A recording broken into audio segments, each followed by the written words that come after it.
சேலம் சிவராஜ் சித்த வைத்தியசாலையின் சென்னை கிளைகள்.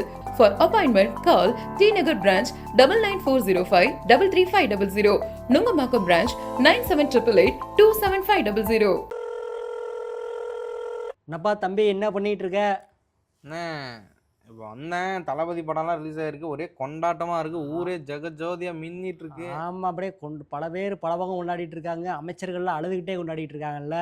ஆமா, ஆமா. பழைய நினைவுகள்லாம் வந்து போகுது போல வந்து உங்களுக்கு. போகுமா இல்லையா? எதுக்காண்டி அழுதாங்கலாம் தெரியாது, ஆனால் அழுதுகிட்டே கொண்டாடிட்டு இருக்கிறாங்களே. அதுக்கப்புறம் பார்த்தீங்கன்னா தேனி பக்கத்து பார்த்தீங்கன்னா ஒரு எம்எல்ஏவோட கார் கண்ணாடியில் அடிச்சு நொறுக்கப்பட்டிருக்கிறது தளபதி படம் FDF. சல்லி சல்லியா நொறுக்கிட்டீங்களடா. சரி, அதெல்லாம் விட அதெல்லாம் ஒரு பக்கம் எம்எல்ஏ காரியே நொறுக்கிட்டாங்களா? ஆமா ஆமா போயிட்டு இருக்குது. அது ஒரு பக்கம் போகட்டும், முக்கியமான விஷயம் நிறைய இருக்குது. வச்சிருப்பீங்களே உள்ளுக்குள்ள நிறைய ஆமா, தகவல் சொல்லுங்க என்னன்னா, கேட்போம். நம்ம சூரிய கட்சியில ஏற்கனவே குழு போட்டாங்கல்ல, தேர்தல் தோல்வி குறித்து ஆராய்கிறதுக்காண்டி தொகுதி வாரியா போய் கணக்கெடுக்கிறதுக்கு. இன்னுமாண்ணே 2 கட்சி ஆராய்ஞ்சிட்டு இருக்காங்க. அவங்க இதுதானே அவங்களுக்கு மனசார வரைக்கும் ஆராய்ஞ்சுக்கிட்டே இருப்பாங்க போல இருக்குன்னா எவ்வளவு நாள் தான் ஆராய்வாங்கன்னு தெரியல. இல்ல காசோட வந்த எண்ணெய முட்டாள்றிய, காசே இல்லாத சேர்த்து ஒருத்தன் பண்ணி மாதிரி பிறந்துட்டு இருக்கானே, எங்க போச்சு? இதுல பாத்தீங்கன்னா நம்ம முதன்மையானவர் இடையில வந்து லண்டன் போயிட்டு வந்தா அப்படி இல்ல. நம்ம முன்னாள் முதன்மையானவரா? முன்னாள் முதன்மையானவர் லண்டன் போயிட்டு வந்தா அப்படி இல்ல. ஒரே ஏர்போர்ட் அப்படியே குலுங்குச்சே ஆரவாரத்துல அவர் வரும்போது. அவர் சைலண்டா போயிட்டு வந்துட்டா அப்படி, பர்சனல் விஷயமா போயிட்டு வந்துட்டா அப்படி.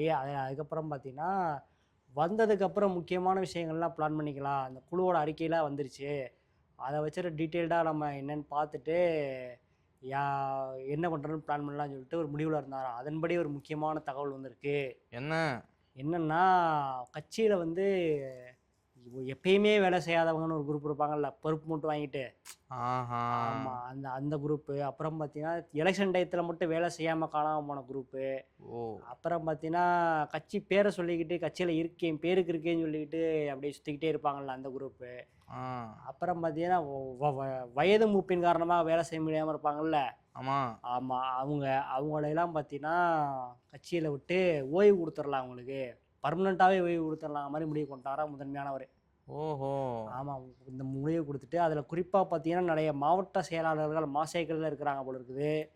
அந்த மாசைகள்லாம் தூக்கிட்டு இளம் ரத்தத்தை பாய்ச்ச போகிறாராமா. ஆமாம், இளம் ரத்தத்தை பாய்ச்ச போகிறாரா.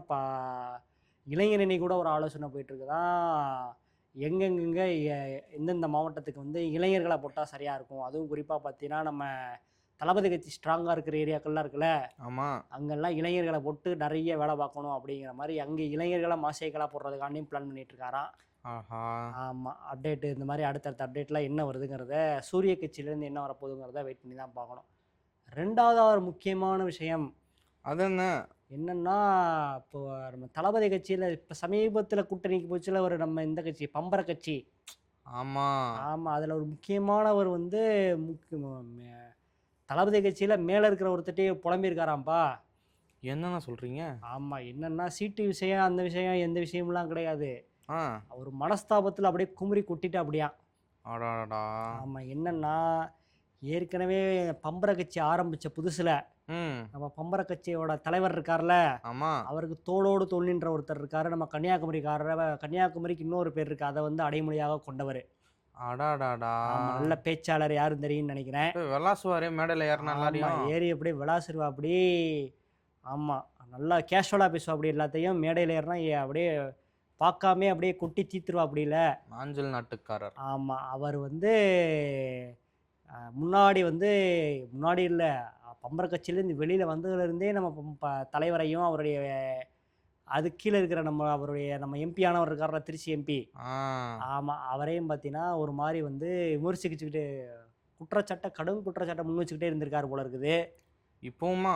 ஆமாம், இப்போதான் பம்பர கட்சியும் தளபதி கட்சி கூட வந்துட்டாங்கல்ல, எங்களுக்கு சூரிய கட்சியோட ஒட்டு உறவு எதுவுமே வேணாம்னு சொல்லிட்டு வந்ததுக்கு அப்படியும் பார்த்தீங்கன்னா தளபதிக்கு அரணாக இருப்போம் அப்படின்னா நம்ம தலைவர் பேசியிருந்தா அப்படி. அது கூட நடுவில் வைரலாச்சு. ஆமாம், வைரலாச்சு. இப்போ பார்த்தீங்கன்னா இந்த சோகால்டு அந்த கன்னியாகுமரிக்காரர் இருக்கா அப்படில, அவர் வந்து இப்போ பார்த்தீங்களா, அவர் வந்து தளபதியை முன்னாடி எவ்வளோ விமர்சிச்சாங்க அந்த கட்சியில இருந்து, இப்போ பார்த்தீங்களா அவர் வந்து தளபதியோட காலில் விழுந்து கிடக்கிறாரு அப்படிலாம் பேசிவிட்டாரு. அச்சோ. ஆமாம், என்னதான் மூத்த தலைவராக இருந்தாலும் இப்படிலாம் பேசலாமான்னு சொல்லிட்டு நம்ம பம்பர கட்சியின் அந்த இளம் ரத்தக்காரர் இருக்கிறார்ல, அவர் வந்து தளபதி கட்சியில முக்கியமான தலைமை பொறுப்புல இருக்கிற ஒருத்தட்ட குமரி இருக்கா அப்படியா, இப்பதான் நாங்க இந்த பக்கம் வந்துட்டோம்ல, அவரை வந்து இந்த மாதிரியெல்லாம் விமர்சிக்க வேணாம்னு சொல்லுங்க, நீங்க சொல்லுவீங்க நாங்க சொன்னா கேட்க மாட்டாரு, அதனால நீங்க தான் பார்த்து ஒரு நல்ல முடிவு எடுக்கணும்னு சொல்லிட்டு அப்படியே புலம்பி தீர்த்திருக்கா அப்படியா. என்ன இவங்க எதுவும் முடிவு எடுத்திருக்காங்களா அதை பத்தி? ஆமா, இதுல வந்து இப்பதான் தகவல் வந்து போயிருக்குதாமா. அடுத்த ஸ்டேஜ் ஸ்பீச் அவர் இன்னும் வரலையில. ஆமா அப்பதான் தெரியும். ஆமா, அது வந்ததுக்கு அப்புறம் தான் பேசுறாரா இல்ல சமாதானமா போயிட்டாரா அப்படிங்கிறத பார்க்க வேண்டி இருக்கிறது. அடுத்தடுத்த அப்டேட்லாம் வரிசையா வந்துகிட்டே இருக்குது. Wait and watch. நான் தான் அட்ராசிட்டி ஆறுமுகம் பேசுறேன். எல்லாருமே அட்டன் பண்ணீங்க.